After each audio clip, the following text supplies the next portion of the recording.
Olá, amigos do canal Estudos Espíritas por Angélica e Ricardo. Sejam todos bem-vindos ao estudo de hoje. Chegamos ao capítulo 7 do Evangelho segundo o Espiritismo, que tem como título o orgulho e a humildade. E o objetivo desse estudo será o de mostrar que a humildade é o fundamento de todas as virtudes que existem. Mas antes de iniciarmos esse nosso pequeno estudo, vamos fechar os nossos olhos da carne, elevando eles até o Pai maior e pedir que harmonize este nosso momento para que possamos melhor compreender o tema de hoje. E nada melhor do que orarmos em conjunto a prece que Jesus nos ensinou. Pai nosso que estais nos céus, e santificado seja o vosso nome. E venha a nós o vosso reino, e seja feita a vossa vontade, assim na terra como nos céus. E o pão nosso de cada dia nos dai hoje. Perdoa as nossas ofensas, assim como nós perdoamos os nossos ofensores. E não nos deixeis cair em tentação, mas livra-nos de todos os males, que assim seja, graças a Deus. Há duas formas de encarar a vida. Uma é através do orgulho, acreditando que você já sabe de tudo. A outra é através da humildade, reconhecendo que você ainda tem muito que aprender. O Espiritismo sanciona pelo exemplo a teoria, mostrando-nos na posição de grandes no mundo dos espíritos os que eram pequenos na Terra. E bem pequenos, muitas das vezes, os que na Terra eram maiores e poderosos. Mas vamos ao Evangelho no capítulo 7 e no seu item de número 11. Fala-nos Kardec. A humildade é uma virtude bem esquecida entre vós. Os grandes exemplos que vos foram dados são tão pouco seguidos. E, no entanto, sem humildade, podeis ser caridosos para com o vosso próximo?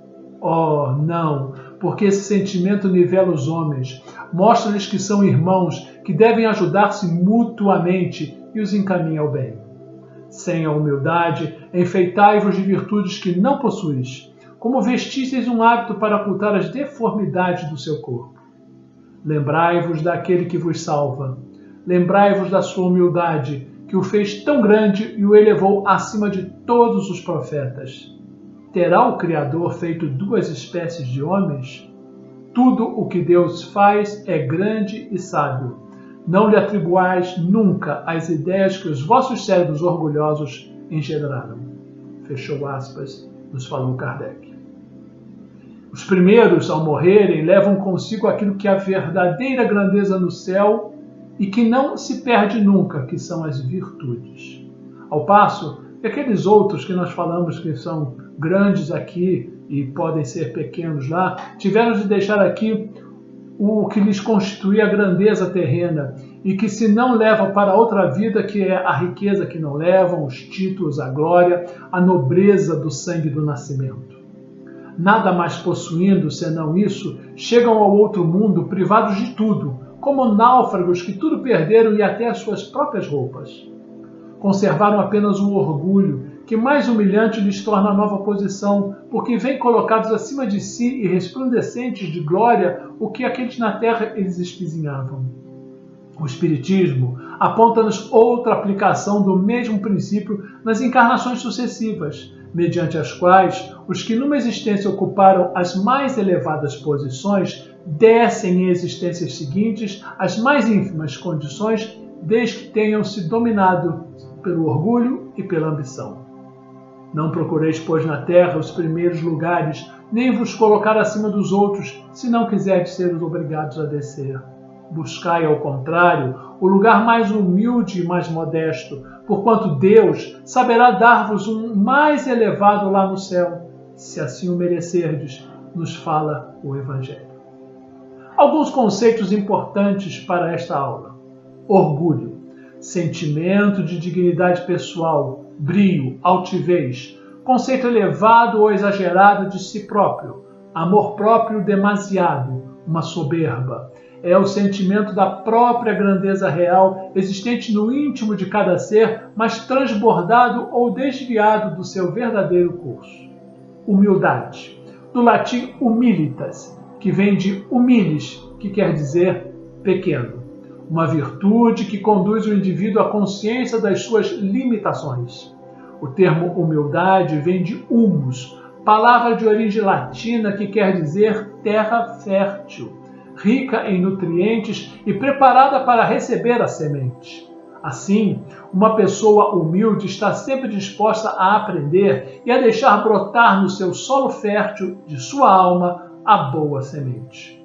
Do orgulho nasce a vaidade, a autopiedade, a lamúria, a revolta, a raiva, ódio, rancor, ressentimentos e muitas outras coisas ruins. A humildade eleva, a humilhação rebaixa. Ser humilde é se colocar no seu lugar, no seu devido lugar, nem mais nem menos.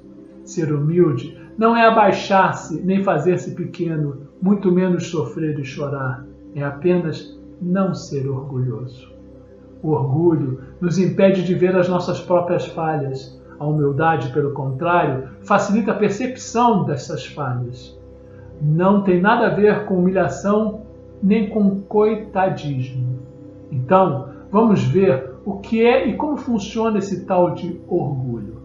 Jesus nos disse, em João, no capítulo 8, conhecereis a verdade e a verdade vos libertará. A verdade nos liberta da ilusão provocada por nossas imperfeições morais, cujo orgulho é o principal. O orgulho cria ilusões e nos faz ver o mundo de forma equivocada. E começamos a negar a nós mesmos para agradarmos os outros e sermos aceitos. Quem nunca pensou, o que os outros vão pensar de mim?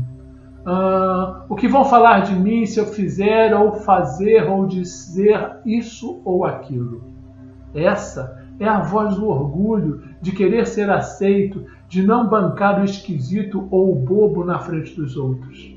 Alguns dizem que a verdade dói, mas o que dói mesmo é a queda na cortina da ilusão.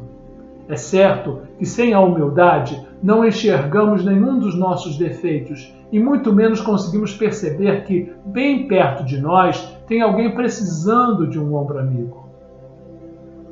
A escritora Lausanne Arnold de Luca, no seu livro Alfabetização Afetiva, traz uma análise cuidadosa sobre o orgulho e a humildade. E ela nos diz que o orgulho está em nosso ego, a humildade está na nossa alma. O orgulho e a humildade são estados psíquicos em que nos encontramos. Já a humildade é um estado de sintonia com a nossa própria alma e com o nosso próprio eu superior, nos falou a autora. Já no Evangelho temos que a humildade é a virtude muito esquecida entre vós. Deus faz as coisas à sua imagem e semelhança. Criou a espécie acompanhada de uma ode à humildade e à pobreza que condói na alma, pois nos alerta quanto aos perigos da riqueza que desenvolve o antagonismo entre a essência humana e Deus. O alerta dos espíritos é para que o aprendiz espírita constate e veja quão é o orgulho um terrível inimigo da humanidade e, portanto, também terrível adversário dele mesmo, o aprendiz, que deve assim centrar seus esforços no combate a esta ferrugem que corrói o sutil tecido das virtudes que o elevarão até Deus. Mas é preciso coragem para ser humilde, para assumir-se por inteiro, confrontar-se com as próprias imperfeições, com as nossas fraquezas e limitações. No estado de humildade, analisamos nossas imperfeições, nossas fraquezas e limitações, tal como o delicado médico analisa os sintomas de uma doença e por isso recomenda os devidos remédios e o tratamento a ser feito. É preciso começar por um exame de consciência, olhar no fundo da nossa alma e identificar que o maior motivo de não sermos humildes é o nosso doente e triste orgulho. E como consertar o que está com defeito? Saia, pois, da posição de vítima e reconheça que, de alguma forma, você mesmo está contribuindo para muitos dos problemas que aconteceram ou que ainda acontecem na sua vida, seja de ordem material ou de ordem emocional, quando assim envolve o outro. Na sociedade, o egoísmo faz o que quer, o orgulho faz como quer, o bem faz quanto pode, acima das próprias obrigações. O orgulho atrai para si mesmo. O egoísmo pensa em si. E o bem serve a todos. No trabalho, o egoísmo explora o que acha. O orgulho oprime o que vê. O bem produz incessantemente. Na dor alheia, o egoísmo esquece. O orgulho condena. E o bem ampara. Aqui cabe uma história sobre humildade para a nossa reflexão. Ele está no livro Seara dos Médiuns, psicografado por Chico Xavier, do espírito de Emmanuel. Nos fala a história. Em uma cidade, era comum os religiosos locais saírem pela cidade para verem os membros das suas comunidades. Ao passarem por uma casa, pararam para observá-la que estava recém-pintada, restaurada, com jardins cuidados, floridos, com uma horta bem cuidada e linda. Ao se aproximarem do proprietário, disseram: "Parabéns ao Senhor pela bela casa, pelo jardim florido e pela horta maravilhosa. O Senhor deve agradecer a Deus por isso." O proprietário volta-se, olha para a casa, para o seu jardim, para a sua horta e diz com humildade: "É verdade, devemos agradecer a Deus. Mas os senhores precisavam ver esta casa, o jardim e a sua horta, quando Deus cuidava deles sozinhos." Nos fala Emmanuel. O estado de humildade nos faz sermos aquilo que realmente somos, espíritos em constante progresso com qualidades e imperfeições. Paulo, o apóstolo dos gentios, escreveu à igreja de Corinto que Deus escolheu as coisas fracas, pobres, insignificantes e pequenas desse mundo para anular o orgulho daqueles que se acham alguma coisa. Isso está em Coríntios, no capítulo 1, versículo 27. No belo livro Mereça Ser Feliz, de Hermance Dufour, ela nos diz algumas das manifestações do orgulho. Melindre é o orgulho na mágoa. Cultivemos, pois, a coragem de ser criticados. Pretensão é o orgulho nas aspirações. Por isso aprendamos a contentar com alegria de trabalhar, sem expectativas pessoais. Presunção é o orgulho no saber. Tomemos por divisa que toda opinião deve ser escutada com o desejo de aprender. Preconceito é o orgulho nas concepções, pois habituemos a manter análises imparciais e flexíveis sobre tudo e sobre nós. Indiferença é o orgulho na sensibilidade. Adotemos a aceitação e respeito em todas as ocasiões de êxitos e de insucessos, nossos e alheios. Vaidade é o orgulho do que se imagina ser. Procuremos, pois, conhecer-nos a nós mesmos e ter coragem para aceitarmos-nos tais quais somos, fazendo o melhor que pudermos na nossa melhoria pessoal. Inveja é o orgulho perante as vitórias alheias. Admitamos que temos esse sentimento e o enfrentemos com dignidade e também com humildade. A falsa modéstia é o orgulho da humildade artificial. Esforcemo-nos, pois, pela simplicidade que vem da alma, sem querer impressionar. A dissimulação é o orgulho nas aparências. Esforcemo-nos, pois, por ser o que somos, sem receios, amando-nos como somos. A reeducação moral, através das reencarnações, nos levará a renovar este quadro de penúria espiritual na Terra sobre a escravização das sombrias manifestações orgulhosas. Precisamos de muita coragem para ser humildes, ser o que somos. Ser humilde é tirar as capas que colocamos em nós com o orgulho ao longo desta caminhada, nos fala Hermance Dufour. André Luiz, no livro Vivendo o Evangelho, tem uma frase muito bonita. Nos diz André Luiz: é muito difícil ser humilde o tempo todo, mas se você consegue, pelo menos algumas vezes, contrariar o seu orgulho, já é um bom começo. Bela mensagem de André Luiz. Mas agora cabe a nossa reflexão.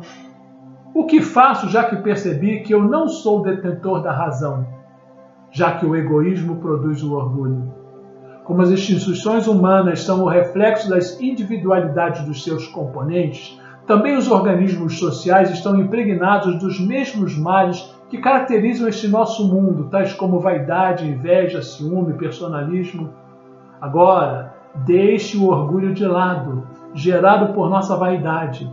Faça o que é certo, seja humilde, comece pedindo ajuda, procure a Deus, faça uma prece, fale com o nosso Pai, permita sentir a presença imediata do seu amigo espiritual, o seu anjo guardião. E aqui convém lembrar que todo progresso nasce do que lhe é contrário. O espírito, ao longo de suas inúmeras reencarnações, acaba escolhendo as situações que enveredam mais para o orgulho do que para a humildade. E a razão é muito simples. Há mais facilidade de se entrar pela porta da perdição, a porta larga, pelos prazeres da matéria. O homem precisa possuir alguma coisa, o nada lhe amargura a vida. Por isso, a sigla de doutor, muito usada na nossa sociedade, e já repararam que quase todo mundo é doutor, mesmo no nosso meio espírita? Quantas não são as pessoas que se vangloriam de assim ser chamadas? Não é uma espécie de orgulho e de vaidade? Sempre que alguém quer saber algo do nosso respeito, não nos pergunta o que somos, mas o que temos, ou seja, nossa profissão, os nossos bens, propriedades, nossa religião e tantas outras. Contudo, observe a mudança de comportamento daquelas pessoas que repentinamente ficam ricas ou são escolhidas para ocupar uma posição de destaque. Já repararam? Geralmente o orgulho e a presunção assomam-lhe a cabeça. Já não tratam mais os seus como antigamente. Quando Jesus falava aos pobres de espírito, ele se referia à humildade, pois há muitos pobres que invejam os ricos, sabiam? De modo que eles são mais orgulhosos do que aqueles que possuem os recursos financeiros em abundância. A nossa sociedade vive envolvida pelo desejo desenfreado do consumismo junto ao capitalismo. Ora, meus amigos, se eu vos disser que não devemos obter nossos bens, estaria talvez sendo incoerente com as necessidades naturais do nosso próprio desenvolvimento.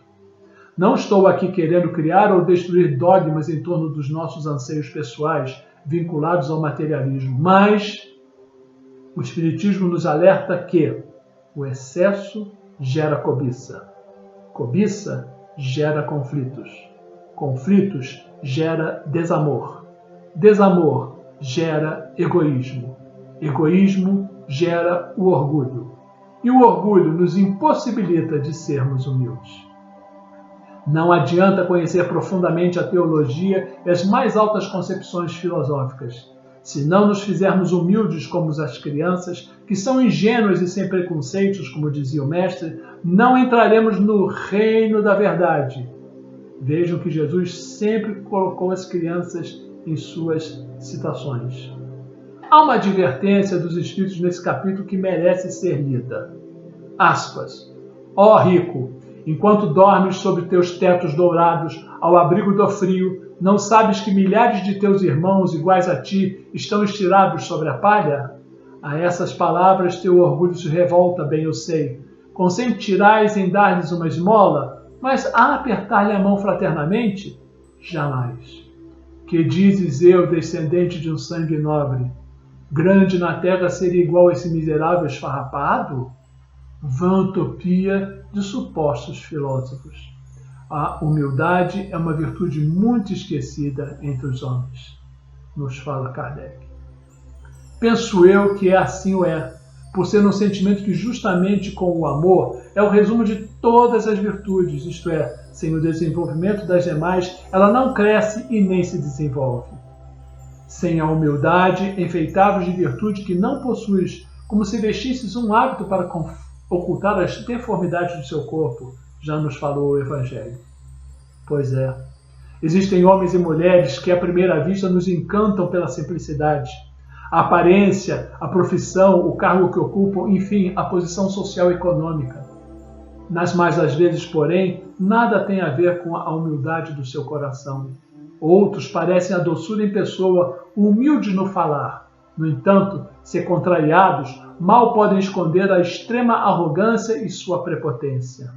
A humildade não possui duas caras, é afável e fraterna. O entendimento da lei das vidas sucessivas e sua aceitação é talvez a maior demonstração da inutilidade do orgulho. uma vez que através delas pode-se passar tantas vezes quanto forem necessárias ao aprendizado e ao aperfeiçoamento, pelas experiências da pobreza, da riqueza, vivendo-se nos meios mais variados nas diversas encarnações. No livro Em Torno do Mestre, o Espírito Vinícius, lemos: orgulho de quê, se cada existência é tão transitória? Falamos muito em orgulho ferido. Você por um acaso já viu algum orgulho satisfeito? Não é verdade que o orgulho está sempre ferido? Haverá algo mais delicado, mais sutil e mais melindroso, mais tênue e suscetível que o orgulho? Mas que dizemos nós? Para feri-lo, basta às vezes o próprio silêncio. Vamos refletir nas palavras de Vinícius. A humildade nos conduz ao perdão, o verdadeiro perdão. O perdão faz esquecer o mal e volta àquele que age dessa forma para o bem, cooperando com o próximo, jubilando-se com o seu sucesso e, desse modo, capacitando-se a ascender na sua caminhada evolutiva. Vamos concluir. Portanto, a humildade, força moral por excelência, nivela todos os homens como irmãos e o estimula à prática mútua do bem. O orgulho, ao contrário, é uma fraqueza, dispersa, odeia e revida, e faz o homem sucumbir ante a menor das contrariedades, sentindo-se permanentemente infeliz. Ser humilde é ser corajoso durante os reveses da vida, é perseverar no combate às próprias más tendências, é, portanto, vencer os obstáculos naturais, mas sem revolta, sem violência, perdoando a quem quer que nos ofenda, trabalhando, servindo abnegada e incessantemente. Isso é ser humilde, conforme as palavras de Jesus. Entre aqueles que humilhei outrora, passo a ser hoje aquele que servirá de cálice dos dias, nos dando as gotas do mais sublime amor e renúncia. Vamos refletir nessas palavras. Deus nos é apresentado na mais incomensurável bondade. Não há mais lugar para a dúvida. Se eu tenho amor no coração, eu tenho a paz no meu espírito. Temos então a obrigação e o dever de consultar o tempo inteiro a nossa consciência. É um guia infalível, sabia? Você não consulta o guia Google a toda hora? O acesso à nossa consciência é instantâneo e ininterrupto. Ela é só sua. Consulte-a, verifique se não está se deixando levar pelo orgulho nas suas atitudes. Mas não se humilhe. Nunca. Você é filho de Deus e Deus é Pai. Nenhum pai quer seu filho rastejando. Dessa forma, eu percebo que, se eu posso ser feliz, então está na hora de eu mudar. O orgulho é a ignorância dos reais valores da vida, constituindo-se o veneno que anula as ações nobres dos que buscam o progresso espiritual. A humildade é uma virtude que nivela os homens e os eleva moralmente aos olhos de Deus. Você sabe por que o mar é tão grande? Olha que bela metáfora. Tão imenso, tão poderoso. É porque ele foi humilde o bastante para colocar-se alguns centímetros abaixo de todos os rios. Sabendo receber, tornou-se grande. Se quisesse ser o primeiro, se quisesse ficar acima de todos os rios, não seria mar, seria uma ilha. E certamente estaria isolado. Pense nisso. Vamos agora agradecer ao Pai a oportunidade que tivemos no estudo de hoje e pedir que seja levada uma harmonização aos ambientes de dor e sofrimento, como hospitais, presídios, albergues, creches, pedindo ao Pai que harmonize a nossa humanidade, que passa por um momento de intensa turbulência e que o planeta possa ser harmonizado também. Em particular, pedimos que nos harmonize, bem como todas as casas religiosas, os seus segmentos e a nossa casa espírita, que possa ser levada uma harmonização nos locais onde ela se faça necessária. Vamos pedir também licença para vibrar pelos nossos amigos e parentes e até mesmo por aqueles que tendo algo contra nós. Pedimos licença para vibrar pelo planeta. Que assim seja. Se você gostou, inscreva-se, faça um comentário, clique no positivo. Sua opinião para nós é muito importante para que melhoremos os nossos comentários através dos próximos evangelhos e que possamos estar juntos na próxima quarta-feira, sempre às 8 horas. Muita paz, obrigado e até logo.